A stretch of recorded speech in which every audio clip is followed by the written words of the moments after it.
این جمعه پرسش و پاسخ مکتوب های زیاد آمدگی است. انشاءالله تا وقت نماز این سوال ها را میخونیم، به قدر وسع انشاءالله جواب میگوییم. باز جواب نیافتگی و ندانستگیش انشاءالله از کتاب ها باز میکویم. شخص سوال کرده است که متابعت امام واجب است؟ اگر امام قرائت را سر کرد ثنا خوانده می شود یا نه؟ خب متابعت کردن امام واجب است به هر حالی که در یابد. در نماز مثلا شما دیر ماندین، مسبوق شدین، آمدین، خواه یکم رکعت فوت شده، دویم رکعت فوت شده، سوم رکعت فوت شده است، چهارم رکعت فوت شده است، حتی که شما رسیده که اولی سلام ندادن، حتما باید اقتدا کرده بشینین. امام که دو طرف سلام داد بعدن خسته شما همه نماز میخونین. اگر چندی که یگان رکعتی را شما درکم نکرده باشین ثواب جماعت در میابین. با کدام حالی که نباشد حتما تابع شدن مقتدی امام واجب است. این خیلی که البته بعضی نمازخوان است نمیداند، از جهت نادانی، از جهت جاهلی است میاد مردم نماز خوانده است باشه خودش الهیده میخونن، یا که مردم نشستگی تحیات خوانده است او الهیده خودش نیت کرده میخونن. این چی است؟ ترک جماعت میشود. با کدام حالی که نباشد، حتی اخیرا وقتی که آمدین که همون در حالت سلام دادن حتما اقتدا کردن به امام حاضر ساده به او قطاری و بشین، امام که ده طرف سلام داد خیسته نماز بخون، بعد ثواب جماعت در میابین حتما. خب این برادر سوال کرده است که امام قرائت سر کرد، مثلا که بعد نیت امام سوره الحمد سر کرد، در این صورت ثنا خواندن دیگر جایز نیست، چون که ثنا خواندن یعنی سبحانك اللهم را خواندن سنت هست، اما قرائت امام گوش کردن واجب است. واجب از سنت قوی تر است. حکم واجب حکم فرض است. هر عملی را که حکمش واجب باشد او معناش حکم فرض است، از روی عمل نه از روی اعتقاد. اصلا میگن واجب چیست؟ والواجب ما ثبت بدلیل ظنی، قاعده شمی است. واجب اون عمل است که ثابت شده از حکم است که بدلیل گمانی، و حکم الفرض عملا لا اعتقادا. حکم واجب حکم فرض داره. هر چیزی را که بگن واجب است و حکم فرض داره، از روی عمل نه از روی اعتقاد. اگرچنده که در مذهب حضرت شافعی اونها فرض دارن و سنت، میگن هر چیزی که خدا امر کرد فرض است، هر چیزی که رسول الله گفت اون سنت است، واجب در اونها نیست. مثلا ویتر در مذهب ابو حنیفه ما شما واجب میگیم، اونها سنتش میگن، یا دیگر عمل هایی که باشه. وقتی که امام قرائت سر کرد دیگر سبحانك اللهم را نمیخونی. بعضی فتواها گفتگی است که در جایی که هر یک آیتی که امام در وقت قرائتش میسته در ایستادگی امام بخونش گفتگی، خیلی روایت هم هست، اما نخوندنش افضل است.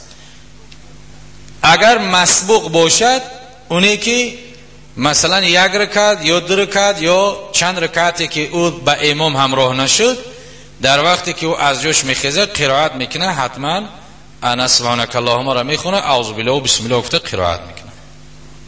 خب دیگر گفته است که در یک مسجد در یک وقت دو نماز جایز است یا نه؟ خب در یک مسجد در یک وقت دو نماز خواندن یا که دو جا گروه شده خواندن این جایز نیست. یک مسجد باشد یا یک مثلا میدان باشه که همه در اوجا اگر جماعت باشن، دو تا جماعت کردن یا دو گروه کردن جایز نیست. حتما باید که یک جماعت برپا شود، یا که چند قدر حالتی هم که نباشه یک جماعت کنن، جا هم که نرسه در بیرون بخونن، در خانه همسایه میخونن، در آشیانه دویم سوم کار کرده، یک جماعت برپا شود، دو جماعت نه. دو جماعت برپا شدن الکی اختلاف از بوی فتنه از او میخیزد. اما مثلا در فتوای محمود فتاوی هم در این باب گپ زدگی است که جماعت دویم در مسجد مکروه است. مثلا در همه جا همه پیشین با جماعت بخونن، با بگن جماعت دیگر برپا میشه و یک کسی دیگر بیسته و با دیگر ها جمع شوند با جماعت علاهیده بکنن، این مکروه است. چون که اگر چند جماعت در یک مسجد کشیدن بگیره، سستی در اسلام، سستی در جماعت پیدا میشه. یک سبب مکروه بودنش همین است که بعد آدم‌ها چی میگه که خیلی جماعت یکم شدایرو نکردیم، دیم شدایرو میکنیم، یا دیمش نشی سیم شمی خونیم. بعد این خیل جماعت ها تشکیل کردن، چند جماعت مکروه است، درست نیست. اما رفت اگر چند نفری مثلا 5-6 نفر دیر کردن اومدن در مسجد جماعت که مردم جماعت خوندگی است، در این صورت باکی نیست در یک کنج مسجد جمع شوند، خودشون با خودشون خوندن بگیرن جماعت کردن، میشه جایز است. یا مثلا در بازارها، در بازار مثلا اونجا یک جماعتی تنها نمیشود. در بازارها چند 5-10 سوداگر جمع میشن، یک جماعت میکنن، با 10 نفر دیگر جمع شد با دیگر جماعت میکنن، در او خیل جاها جایز است، باکی نیست. اما در مسجدهای 5 وقته و مسجدهای جمعه یک جماعت بودنش بهتر است، جماعت دیم برپا نکنن.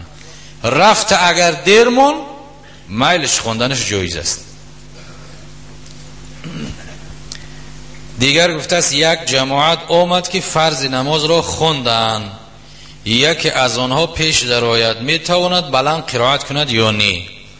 البته که وقتی که اینا مثلا نمازی خفتن باشه، اگر مردم فرض تمام کرده باشن یا 10 نفر جمع شوند در اونجا و جماعت علاهیده کنن، مردم در سنت ویتر خوندن او بلند قرائت کردن بگیرن، خلل در این نمازخانه های دیگه میرسه. به همین خاطر با مقداری هم خودشون آوازشون بلند کنن که بشنن کفایه هست. شرط نیست که بلند بخونن و هشی مردم همه را پریشان کنن. همین دیر کردنشون که ترک جماعت کردن گناهگاریشون بسی نمیکنه که با بلند قرائت میکنن و در نماز مردم خلل میرسونن. علاهیده در یک کنج جمع شون با همون حالتی خودشون مقداری هست بخونن، در مردم خلل نرسونن. یک گروه آمد و تنها نماز را خوندن، صورت این مسئله چگونه است؟ اون گروهی تنها خوندگی همش عاصی شدگی هستن، همش گناهگار شدگی هستن. چون که جماعت شعار اسلام است. جماعت اگرچنده که در مذهب ما و شما سنت مؤکدش میگه، الجماعت و سنت مؤکدتن، جماعت سنت تأکید شده پیغمبر است. حتی دیگر مجتهدا گفتن جماعت واجب است، چون که خداوند جل جلاله در قرآن آیه مبارکه فرستاد که ورکعوا مع الراکعین، رکوع کنید با همراهی رکوع کنندان. مقصد از رکوع عبادت است، عبادت کنین به یک جایگی با همراهی عبادت کننده ها. وقتی که اینها جمع شدن تنها جماعت کردن، همش عاصی می شود، همش گناهگار می شود، چون که ترک امر خدا و ترک سنت رسول اکرم صلی الله علیه وسلم کردگی هستند. 5-10 نفر هم که باشن، همه 10 نفر همش عوام هستن، همش بی سواد هستن. یک نفرش که از اوها کم ترک بهتر باشه پیش بدره نماز بخونه. ترک جماعت نکنن که ترک جماعت بسیار گناهش عظیم است.